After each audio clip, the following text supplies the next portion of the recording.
For 2,000 years, the story has remained identical. One of Jesus's closest 12 disciples points him out to the Roman authorities and seals his fate. The motive, we are taught, is incredibly simple. He hands his teacher over to collect a modest bounty of 30 pieces of silver, a straightforward act of greed. This is a fragment of a 1,600-year-old document known as the Gospel of Judas. It is written in Coptic, an ancient Egyptian language that uses Greek letters. After spending decades locked in a safe deposit box and a freezer, scholars finally translated its brittle pages in 2006. What they read inside those pages completely inverts the narrative. According to this text, the most universally despised man in history was actually carrying out a rescue mission. To understand this text, we have to look at early Christian history. In the 2nd century, there were groups known as Gnostics. Gnosticism is a belief system teaching that the physical universe, and everything in it, was created by a flawed, ignorant creator, making the material world a prison. Under this worldview, the human body is a heavy, crude clay vessel. It is dense, it breaks down, and it traps whatever is inside it. But the Gnostics believed that deep inside this crude physical container, some people hold a brilliant, divine spark, a piece of the true, completely spiritual realm. This creates an immediate problem. That pure spiritual energy does not belong in the physical world. Its entire purpose is to escape the clay jar and return to its original home. Grasping this idea that our physical bodies are traps keeping our spiritual selves locked away is the only way to make sense of what happens next between Jesus and Judas. In the Gospel of Judas, the other 11 disciples are shown going about their daily lives, praying over their meals and giving thanks for their food and their bodies. When Jesus sees them doing this, he actually laughs at them.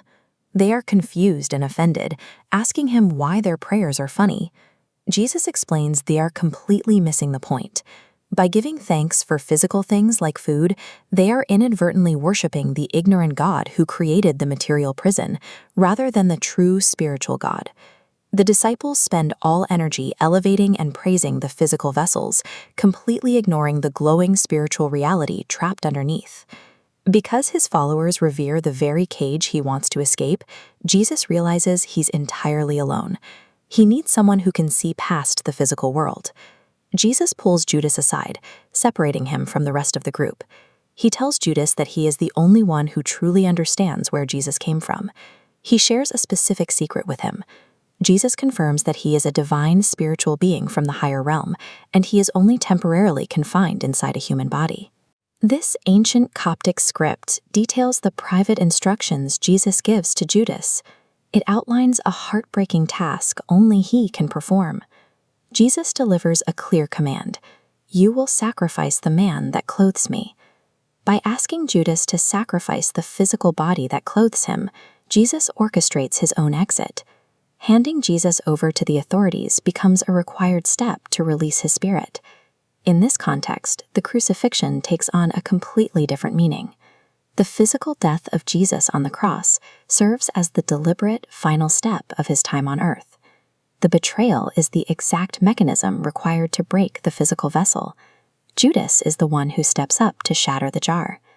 Once the physical body is completely destroyed, the divine spirit is no longer confined. The blinding, warm light bursts completely free from the physical shards and returns to the spiritual realm. Judas knew exactly what this would cost him. He understood that history and the other disciples would remember him forever as a traitor, and he accepted that eternal damnation to fulfill his friend's dying wish.